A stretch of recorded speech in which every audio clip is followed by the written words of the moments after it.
લોકસભાની ચૂંટણીનો માહોલ છે। દુનિયાભરની આડીઅવળી વાતો નેતાઓ દ્વારા કરવામાં આવશે। પોતાના પક્ષ માટે પ્રચાર પ્રસાર કરતા નેતાઓ જનતાને બહુ જ મોટા વચનો આપશે, વિપક્ષ પર પ્રહારો પણ કરશે, પણ મુદ્દાની વાત કોઈ જ કરતું નથી। એટલે અમે આજથી પ્રયાસ કર્યો છે કે જે જનતાને જાણવું છે એ જ સવાલો નેતાઓને પૂછીએ। લોકશાહીના આ મહાપર્વમાં જનતાને પોતાના સવાલોના જવાબ મળે એવો અમારો પ્રયાસ છે। બીજી કોઈ જ વાત તો નહીં। ભાજપ કોંગ્રેસના નેતાઓને બસ એક જ સવાલ પૂછીએ છીએ, જે રિપીટ થયા છે એમની પાસેથી હિસાબ માંગીએ છીએ, અને જે નવા છે એ તમારા એટલે કે આપણા એટલે કે જનતા માટે શું કરશે એ સવાલ કરીએ છીએ। આજથી શરૂ થતા અમારા પ્રયાસમાં અમારી પહેલી વાત થઈ છે અમદાવાદ પૂર્વના ભાજપ અને કોંગ્રેસના ઉમેદવાર સાથે। એમનું શું કહેવું છે સાંભળીએ।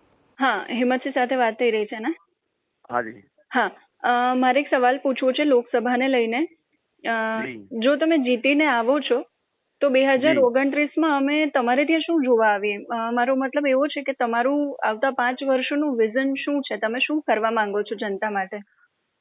એક તો અમદાવાદ પૂર્વ લોકસભા જે છે એ શહેર વિસ્તાર 5 વિધાનસભા જે છે એ અમદાવાદ શહેરમાં આવે છે। 2 વિધાનસભા જે છે દહેગામ અને ગાંધીનગર દક્ષિણ એ રૂરલ વિસ્તાર અને ગામડાઓના વિસ્તાર આવે છે। એટલે આખી લોકસભા જે છે એ અમારી મધ્યમ વર્ગ, શ્રમિક વર્ગ અને ખેડૂતો એટલે તમામ વર્ગ અને તમામ સમાજના લોકો આ લોકસભાની અંદર વિભિન્ન સમાજ અને વર્ગ અને ધર્મના લોકો બધા સાથે મળીને રહે છે। ઔદ્યોગિક વિસ્તાર પણ આ વિસ્તારમાં છે। વટવા જીઆઈડીસી છે, નરોડા જીઆઈડીસી છે, ઓઢવ જીઆઈડીસી છે, વેપારી મહામંડળ પણ છે થોડોમાં, અને ઔદ્યોગિક વિસ્તાર પણ છે। એટલે આ બધા વિસ્તારોની અંદર ખાસ કરીને જે 20 લાખની આસપાસના આજે 19 લાખ ઉપર મતદાતાઓ છે, ત્યાં આજ દિન સુધી કોઈ પણ અમદાવાદ પૂર્વ વિસ્તારમાં મધ્યમાં જે લોકોને સારવાર મળી શકે એવી એક પણ સરકારી જનરલ હોસ્પિટલ નથી બની। જે ભારતીય જનતા પાર્ટીના 30 વર્ષના રાજ્યના શાસનમાં અને 10 વર્ષ કેન્દ્રના શાસનમાં અને છેલ્લા 25 વર્ષથી મહાનગરપાલિકા અમદાવાદ કોર્પોરેશનના શાસનમાં રાજ્ય, કોર્પોરેશન અને કેન્દ્ર આટલું બધું એમનું શાસન હોવા છતાં આજે લોકોને સારવાર અને હોસ્પિટલ માટે કા સિવિલ હોસ્પિટલ આવવું પડતું હોય છે, કા ખાનગી હોસ્પિટલોમાં જવું પડતું હોય છે। આ વિસ્તારમાં સરકારી શાળા કોલેજોની જે જરૂરિયાત છે, સરકારી શાળા કોલેજો હોય, ગ્રાન્ટેબલ શાળા કોલેજો હોય, ગ્રાન્ટેબલ શાળા કોલેજો ભારતીય જનતા પાર્ટીના રાજમાં છેલ્લા 25 વર્ષથી આ વિસ્તારોની અંદર કોઈ શાળા કોલેજો ગ્રાન્ટેબલ નથી કરી। સરકારી શાળા કોલેજો જો નવી જે વસ્તીના અને વિસ્તારના ધોરણે જે શિક્ષણની જે મૂળ પાયાની જે જરૂરિયાત છે એ પણ નથી પૂરી પાડી શક્યા। એના કારણે આ વિસ્તારના યુવાનોને, બાળકોને, વિદ્યાર્થીઓને સિટી વિસ્તારમાં 20, 25, 30 કિલોમીટર સુધી જવું આવવું પડે છે। ઘણાને આર્થિક ભારણ અને ખાનગી શિક્ષણની મોંઘી ફીના કારણે શિક્ષણથી વંચિત પણ રહેવું પડે છે। એટલે એના માટે પણ આ વિસ્તારોને શિક્ષણની પાયાની સુવિધા મળે એની ખૂબ જરૂરિયાત છે। એના માટે અમારી જે લડત રહેશે, એટલે શિક્ષણ મળે, આરોગ્યની સેવા મળે અને લોકોને રોજગાર મળે વિસ્તારમાં। એટલે એ રીતે ઔદ્યોગિક વિસ્તાર જે અહીંયા છે એનું અત્યારે જે ડેવલપમેન્ટ આ વિસ્તારોની અંદર થાય, જે રીતે કોંગ્રેસના શાસનમાં આ વટવા જીઆઈડીસી બની એ બી કોંગ્રેસના શાસનમાં બની, નરોડા જીઆઈડીસી બની એ બી કોંગ્રેસના શાસનમાં બની, ઓઢવ જીઆઈડીસી બની એ બી કોંગ્રેસના શાસનમાં બની। એ પછી ભારતીય જનતા પાર્ટીએ ઔદ્યોગિક ક્ષેત્રે કઈ અહીંયા લોકોને ધંધા રોજગાર મળી શકે એવો કોઈ પ્રયાસ નથી કર્યો।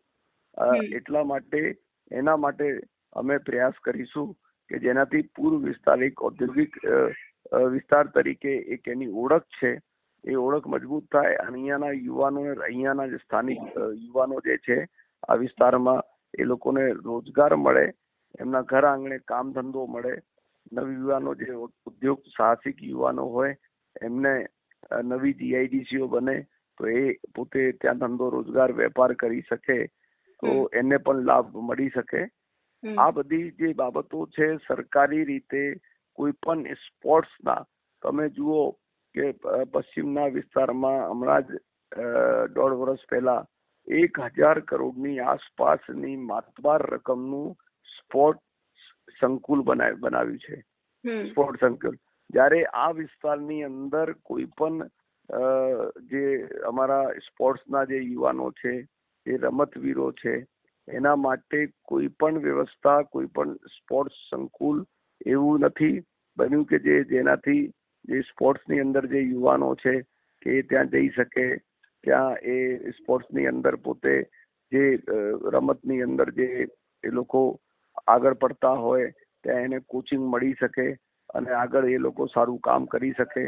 એટલે આ બધી જે સામાન્ય જે બધી જે આવશ્યક જરૂરિયાતો છે એ આવશ્યક જરૂરિયાતો પણ ભારતીય જનતા પાર્ટી પૂરી પાડી શકી નથી. ભારતીય જનતા પાર્ટી તમને રિપીટ કર્યા છે, રાઈટ? રાઈટ. તો છેલ્લા 5 વર્ષમાં તમારા 5 કામ ગણાવો. તો બેન, વિકાસનું કામ છે ને કોઈ એકથી ના થાય. ટ્રિપલ એન્જિન સરકાર, કોર્પોરેશન, રાજ્ય સરકાર અને કેન્દ્ર સરકારના સહયોગથી થાય. સદસ્ય ભારતીય જનતા પાર્ટીનું 3 જગ્યાએ શાસન છે. એના લીધે વિકાસના જે કામો થયા મોટા એ ગણાવવું હોય તો પહેલા તો રાજેન્દ્ર 4 રસ્તા પરનો ઓવરબ્રિજ, વિરાટનગર 4 રસ્તા ઓવરબ્રિજ, નરોડા રેલવે ઓવરબ્રિજ અને નરોડા પાટિયાના ઓવરબ્રિજનું કામ ચાલુ છે. આનાથી પણ વિશેષ ગણાવું તો એક મોટો કોમ્યુનિટી હોલ વટવામાં, એક મોટી હોસ્પિટલ સિંગરવામાં, આદિનાથ નગરમાં, નિકોલમાં એક મોટી લાઇબ્રેરી, 2 સ્માર્ટ સ્કૂલો બનાવી વટવા અને બાપુનગરમાં. એમાં મારું MP લેડ ગ્રાન્ટ આપેલી છે. બાપુનગરની શારદાબેન હોસ્પિટલ અશોક મિલ કમ્પાઉન્ડમાં આખી નવી મોટી બની રહી છે. દેખામાં એક કોમ્યુનિટી હોલ બન્યો, હોસ્પિટલ નવી બની રહી છે. ગાંધીનગરમાં એક સાદરા રિવર ઓવરબ્રિજનું કામ નિર્માણમાં છે. હા, અનેકવિધ નાના મોટા કામો થતા જ હોય. વિકાસ અવિરત પ્રક્રિયા છે. મારો બીજો સવાલ આપને એ છે કે લોકસભાની ચૂંટણીનો માહોલ છે અને લોકશાહીનું આ પર્વ છે. જો તમે આ પર્વની અંદર જીતીને આવો છો તો 2029માં અમે તમારે ત્યાં કયા કામો જોવા માટે આવ્યા હતા, તો આવતા 5 વર્ષોનું તમારું વિઝન શું છે? જો મારું વિઝન બેન સ્પષ્ટ છે. વિજય તો ભારતીય જનતા પાર્ટીનું નિશ્ચિત છે અને ખૂબ સારા માર્જિનથી. વિઝનમાં એક સ્વપ્ન જે ગયા 5 વર્ષ પણ હું જોતો હતો કે મારા વિસ્તારમાં એક મેડિકલ કોલેજ હોય. એક NGO દ્વારા તો મેડિકલ કોલેજનું ભૂમિપૂજન હમણાં જ થયું, પરંતુ નરોડા રેલવે ઓવરબ્રિજની બાજુમાં એક ESI ની મોટી હોસ્પિટલ છે. એની બાજુમાં 25,000 ચોરસ મીટરનો એક મેડિકલ કોલેજ માટેનું રિઝર્વ પ્લોટ પણ છે. એ બંનેનું ટાઈઅપ કોર્પોરેશન અને ESI નું ટાઈઅપ કરવા હું પ્રયત્ન કરી રહ્યો છું. એમાં સફળતાથી એક સારી મેડિકલ કોલેજ બનાવી છે.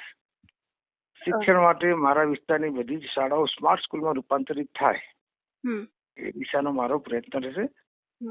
અને સૌથી મોટું કામ તો જે અત્યારે કેનાલ ઉપર રોડ બની રહ્યો છે, પૂર્વમાં મારા 5 વિધાનસભામાંથી પસાર થતી કેનાલ, એના પર લગભગ 1300 કરોડના ખર્ચે RCC રોડનું નિર્માણ થઈ રહ્યું છે. એમાં યુટિલિટી સાથે એ રોડ નિર્માણ થશે ત્યારે એ રોડ આવનારા દિવસમાં કોમર્શિયલ લાઇફલાઇન બનવાનો છે. તેનો સુંદર વિકાસ થાય અને યુવાનોને રોજગારી મળે એ દિશામાં હું પ્રયત્ન કરવાનો છું. આભાર હસમુખભાઈ જમાવટ સાથે જોડાવા માટે.